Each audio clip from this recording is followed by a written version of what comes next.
Good morning. It is Saturday, and we are back to cutting corn. Didn't cut anything yesterday for some reason, so today we are cutting.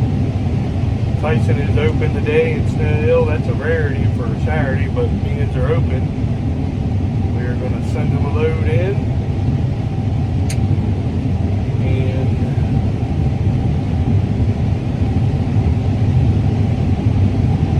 All the rest of Snow Hill Green.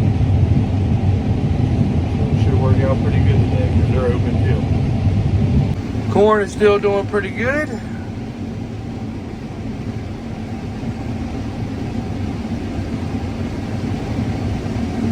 This right here is your sand hill, and you can see where it's bare and goes up. Sand hill's still doing. Let's see, what's it go down to?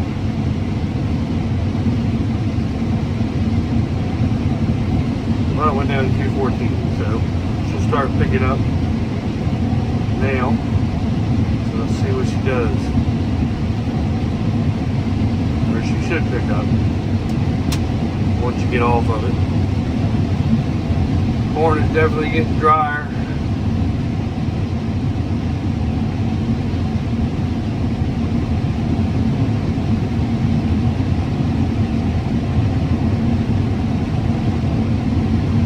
Like the drier it gets, the worse the yield gets, but I don't know. We'll see.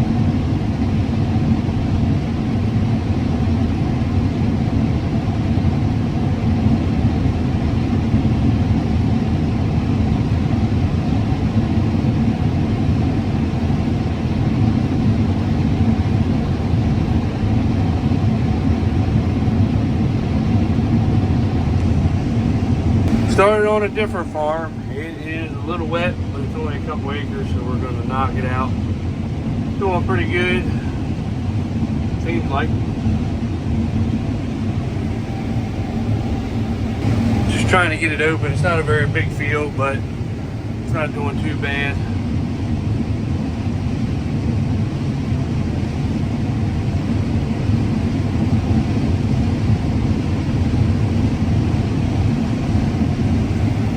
This is where I experimented. I had half the planter with Pioneer 115 day and half of it with Augusta 115 day.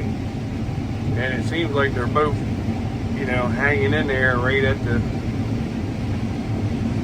about the same thing, both of them. It seems like the Augusta didn't dry down as good as the Pioneer did. Even though they're both 115 day corn, it seems like the Pioneer is like right around 21, 22, and the Augusta is like 22, 23. So even though it's both 115 day, it's just how, I guess, different seed companies are. But they're both doing pretty daggone good. So for anybody interested in buying it, that is Augusta 115 day. I don't know what the number is. You have to get up with Mr. John Kurtz. But it is actually a really good corn. It's actually, I think, our highest yielder so far. I haven't gotten everything else, but this is pretty much what I've been in. So we'll see.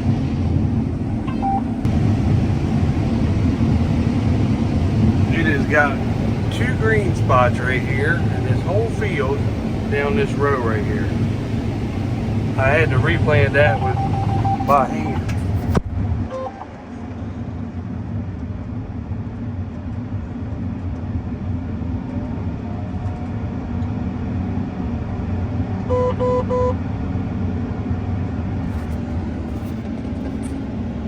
Alright, so I'm in some of the later corn that we planted, and it's actually a little bit drier, but it's doing a lot worse. This is what this corn is doing. This is why I emphasize get your corn in early. I feel like it does better to get it in. Now this is, normally I wouldn't be cutting this because it was some of the last that I actually planted, but the ears look like they're done before the fodder does. I came in here to try it, so it's actually not too bad. But you can see some green on the leaves, but the ear is pretty much done. So I'm cutting it. But I believe getting your corn in early is the way to go. Of course, I am showing you the inroads by where all the damn deer are, so not doing too bad. Starting to build up, I just started another inrow. So I guess it's not doing too bad considering there's a lot of deer that come out of this woods. This farm really doesn't get hunted. This is Big Lou's personal farm. My son Hunter hunts it, but he refuses to kill any deer. So, I guess if you look at it like that, 250 bushels ain't bad on the ends. 280 isn't bad for being right here by the damn deer. So hopefully when you get inside there, it might get up a little bit better, but you can look down the roads and see where the deer just totally destroyed this edge. There's corn laying everywhere, but still doing good, I guess. I don't know. So who knows? I don't know. I think that it's better planted early. I mean, yeah, it's in the 200s, but the other stuff was in the 300-400s consistently. So I guess it's just all what you think. So the corn's still doing good even on the later planted stuff, I guess. It's hanging right around that 250 mark, 19%. It's crazy how green it is, but the ears are done. So, I don't know. I guess everybody's looking at their corn, seeing how green it is, and thinks it's not ready, but I mean, it's 19-20%. I'm going to cut it, especially with that Hurricane Lee right off the coast. I mean, that hurricane, once it hits land, it's only a couple miles from us before it hits us. So we're going to do what we can at 20% corn. I can tell you that, running 250, 300 bushels. So I think it's not doing as good as the stuff I planted a week or two early that were, you know, they stayed in the 300, 350 to the 400 range.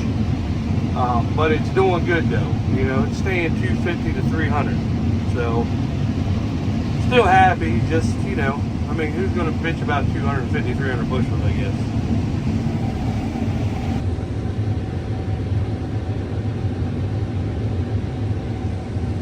Now this is a 108-day seed consultant, and I planted it. This right here was, I planted the new farm that we bought last, but this was right before that. I think I got done here and moved back there, and actually ran out of seed back there because we didn't want to have to buy any more than we did, and I had to finish that out. Town Helena, instead of going with a normal supplier that's really far away. Helena, the earliest day corn they had was 112 decobs, so I had to get like 6 bags of that to finish that farm back there. So, but for as late as this is planted, 250, 300 bushels at 19-20%, I guess that's great. But then, you know, you look at the earlier stuff I planted, how that's running, and you're like, man, I should have just kept right on rolling when I started. But it is what it is. Still happy with it. I mean, it's all good corn. So, it's all good corn still. But that just gives you an idea, I think, of the time difference. You know, you plant and you wait a week. Just the difference to me, what it does. You know, I'm an early plant guy. I like getting on them early rains, and even though this is a week or two later, you don't think much about it. But I mean, the field's averaging 196 right now. So, I mean, here's a bitch about 196 bushels. But you always want more. You know, that's just how it is. You always want more. Get over here and keep going. You always want more. Yeah, let me find a row. There we go. Yeah, you always want more, but I feel like I could have got, if I had planted it a little bit earlier, I could have got 50 more bushels out of this corn if I had just kept the planter rolling. I feel like I can. So, and like I said, if you look at it, it looks green as shit, but the ears are, you know, they're 19%. They're dry. You open them up, they've been black layered. You know, they crumble right apart. So we're going to cut it at 19%. Like I said, that I think it's a category 5 right now, right off the coast, Hurricane Lee. So we're going to get out when we can while the mills are open. We're storing everything, drying it, storing it, everything that we're cutting. So they're open today, so we're going to keep hauling in there to them.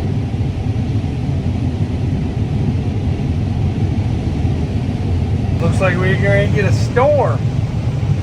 It hasn't rained here in, I don't know, 2-3 weeks probably, if not longer, but it looks like it's coming. So, still cutting, still doing halfway decent. You can look at the red where the deer damage is.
Well, I don't know if that is rain over there, but you see that real foggy, can't see the woods over there.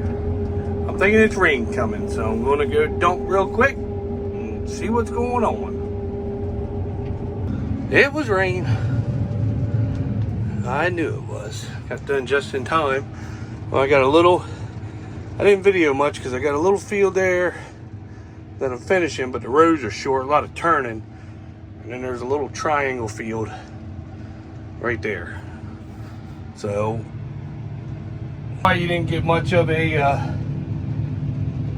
video from me once I got over there, because it's just too much turning, and I don't can't hold the camera and film. So, but we need this rain. It's good for the beans, but I think it's going to be short-lived actually. So now I got to get the combine home. I guess we're done for today. Alright, I am done with the little field. Sorry I didn't video much. They finished up at 198 is what the average was.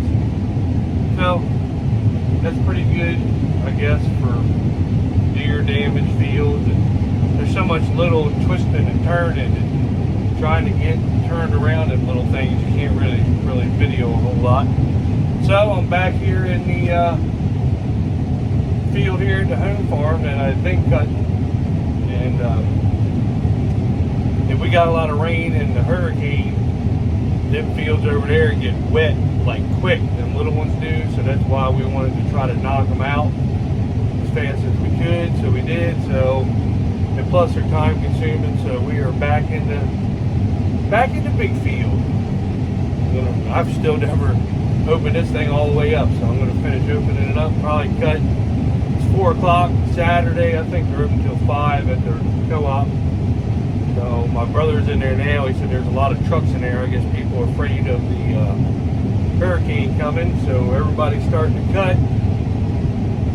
So I'm going to get this load loaded and probably take it in there and call it a day, I guess, by the time I get this done and get in there. So that's why I wish we had our own tanks and dryer. I could just keep right on rolling and do it myself.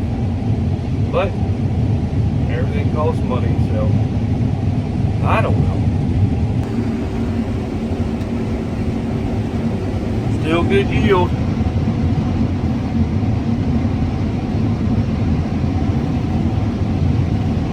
Very happy with this. This right here is Seed Consultant 1087 AM corn right here. It's the same that I had over in them little fields, but I planted it probably 2 weeks earlier. So it kind of goes to show you, in my opinion, if you get it in the ground at the right time, it does better. Of course, them little fields, they're, like I said, they're little wet fields with deer, and they still did good, but it just don't do the same. And this is sandier ground, so maybe it likes sandier ground, I don't know. But it's doing good.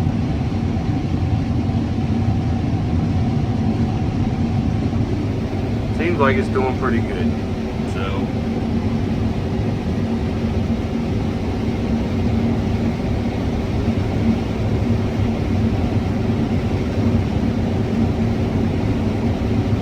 this is the end row.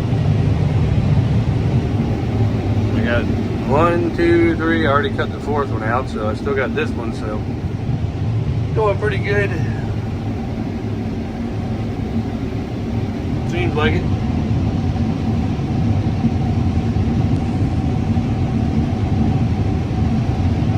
And I'm not bragging about the yield. I'm just showing you what brand of corn I feel does good, what works good for us. Like I said, we had a drought last year, and this corn still did 189, and we didn't have rain for 58 days. So to me, that's pretty damn impressive. So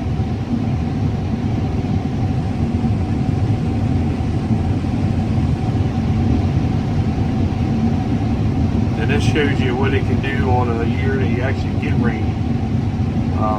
Like I said, the whole growing season, we actually had rain. It got dry a little bit after I started planting, and that's why the hesitation of planting stopped for a little bit and then started back up. But I feel like if I had just kept going and then the rains came right after I got done, it would have been, you know, the rains did come, but it just seemed like I should have kept going, got everything planted, and then that's when the rains did come, you know, not heavy downpours, just nice couple tenths here and there, and it just, man, it just seemed to work good. So, just seemed to work pretty good. There's Mr. Johnny's beans over there. That's her neighbor, Mr. Ben and Mr. Johnny. You've seen them in the earlier videos. They got the 7700. 4440 with the new idea planter, and the beans look pretty good. That's their farm.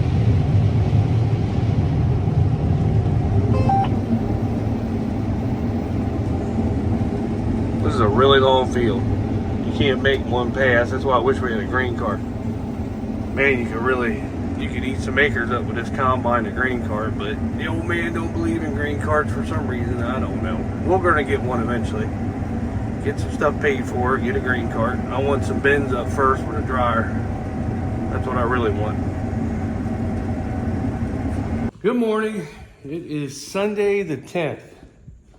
We had a tire guy up here yesterday while we were cutting. We were switching hoppers in and out. We have 4 hoppers. We had a tire bed on this one, and we had a brand new, well, it was actually the valve stem was leaking.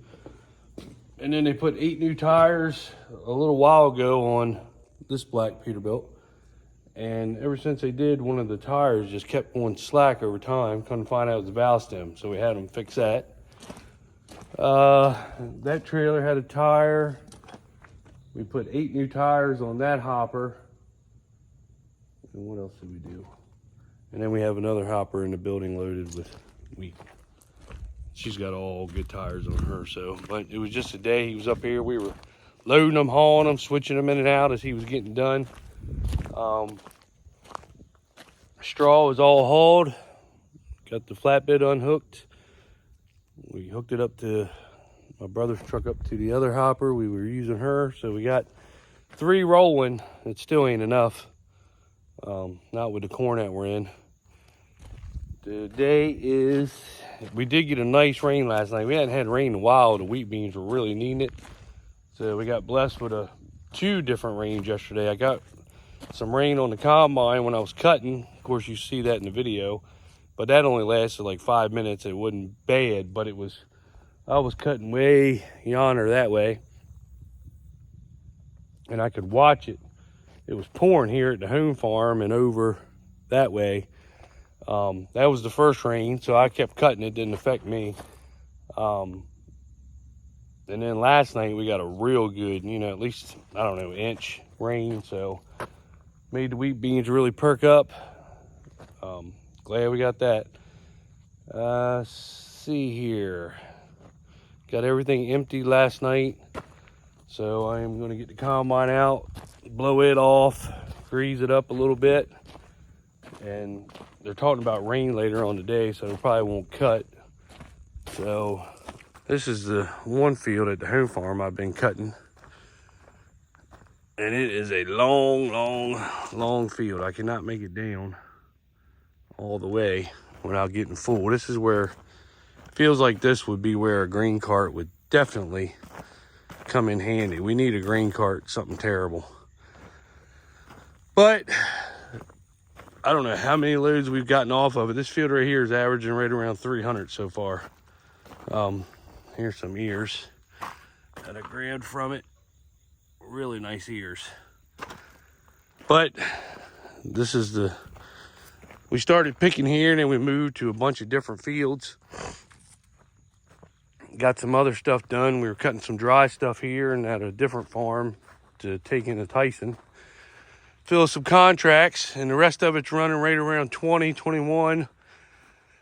And we've been storing a lot. I don't know how many loads we've actually hauled so far, but we're going to store quite a bit of corn this year. But you can see that's about as far as I can make it before she's full. And it goes way back there to the woods, way down.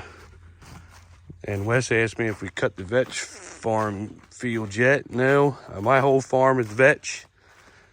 Then I will show you.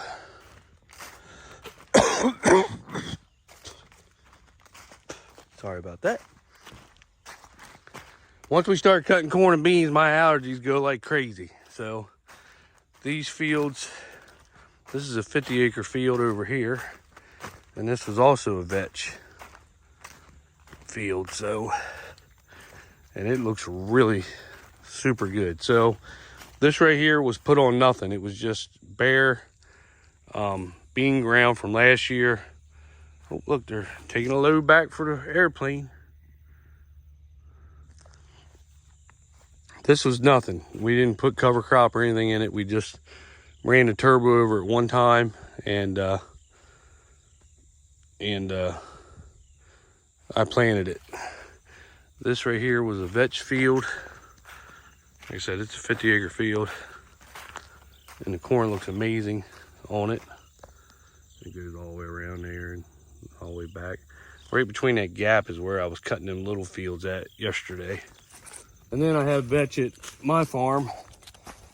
And it all looks amazing. So, you know, this field right here is averaging right around 300. I think it's 298 or something like that so far. And I haven't even gotten the good stuff yet. This Bonop is a high yielder. I've been cutting these. This is a sandhill. If you see me when it, you know, it's been running 300-400 bushels, and then right at the top of that hill is where we got a sandhill at. There's a little bit left over there.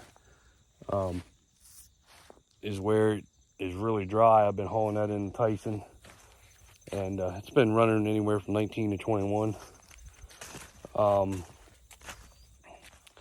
But yeah, these I've saved the long rows to go, I don't know, they're half-mile rounds, 3/4-mile rounds. And then this is the Bonop that is always a high yielder. So I'm looking for bigger numbers on that. So I'm hoping that as good as this field is with nothing on it, that vetch there and the vetch at my farm just blows this away. If this is, you know, the highest I've hit in this field is 444. That's not a lot. The combine's calibrated the best we could. We did cut one farm, did the paperwork with the acres. The combine is 6 bushels off. So, I mean, that's pretty close. Keep tinkering with it. You end up getting way below it. Or, you know, the John Deere said, hey, if you can get it within 6 bushels, that's pretty good. You can't never get them accurate. I mean, never. I know people think you can. You can't get it perfect, but we got it close to perfect. And it's been pretty much right ever since we got her calibrated. If there's guys out there that can get theirs perfect, like right down to that exact number, point, whatever, good for you. I tell you, we're 6 bushels off. So, you know, so what you're seeing on the monitor, like I said, the highest I hit was 444. So subtract 6 bushels off of that number, and that's what you'll see. That's what the true reading is. I think, like I said, the field is averaging like 298. So if it's averaged 298, subtract 6, that's 292 is what the field's averaging so far.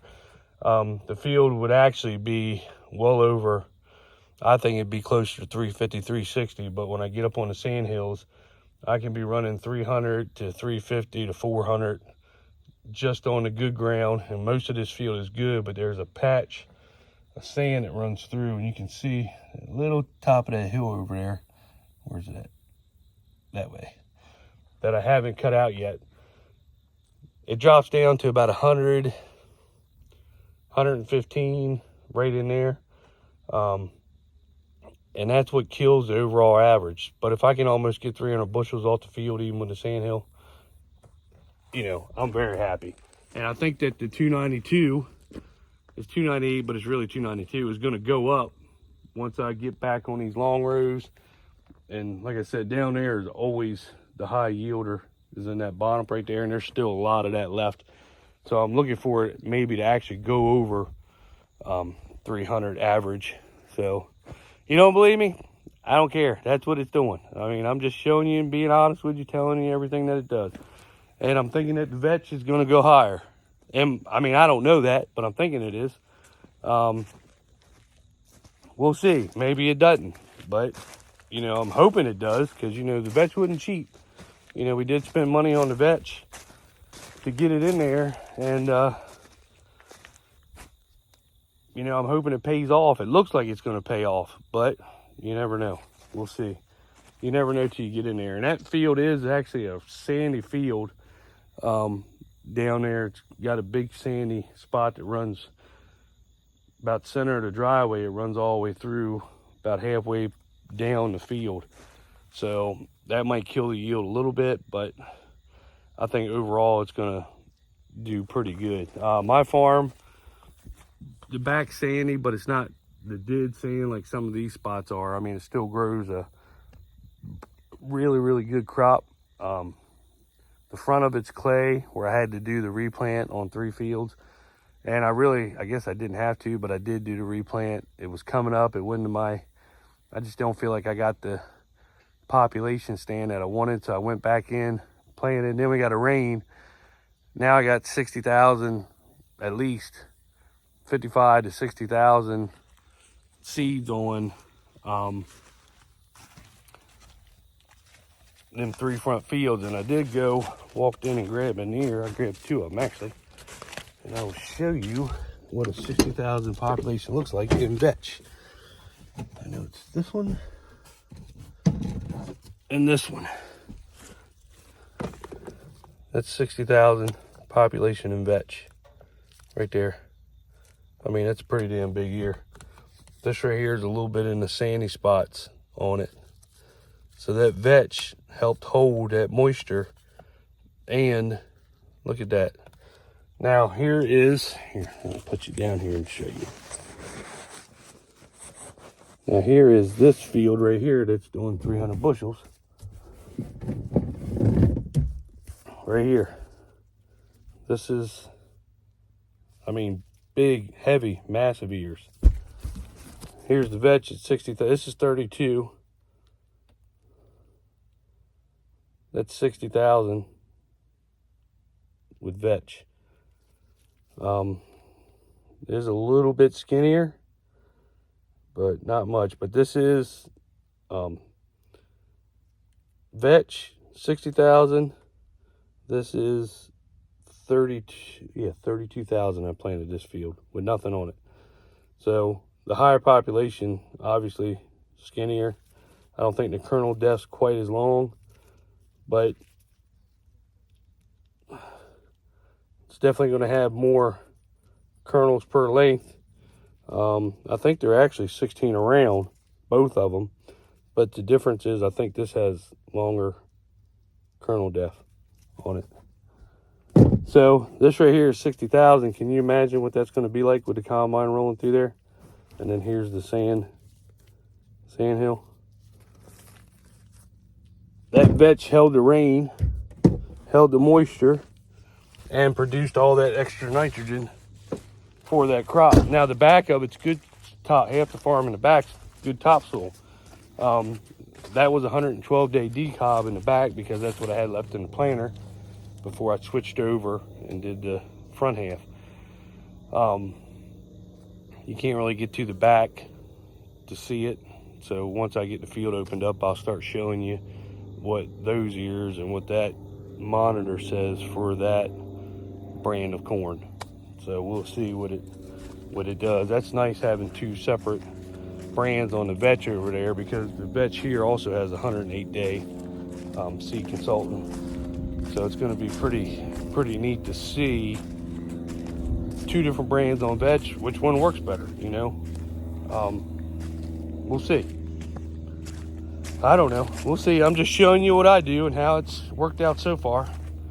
But this is probably going to be the end of the video. I'm going to get blowing the combine off, and I know you don't want to watch that. So I'm going to blow it off, grease a couple things up on it, and like, subscribe, share, and I guess that's it. Happy Sunday, you all. And please remember, everybody, for 9/11 tomorrow. You know, tragedy what happened, and our country is definitely going down the drain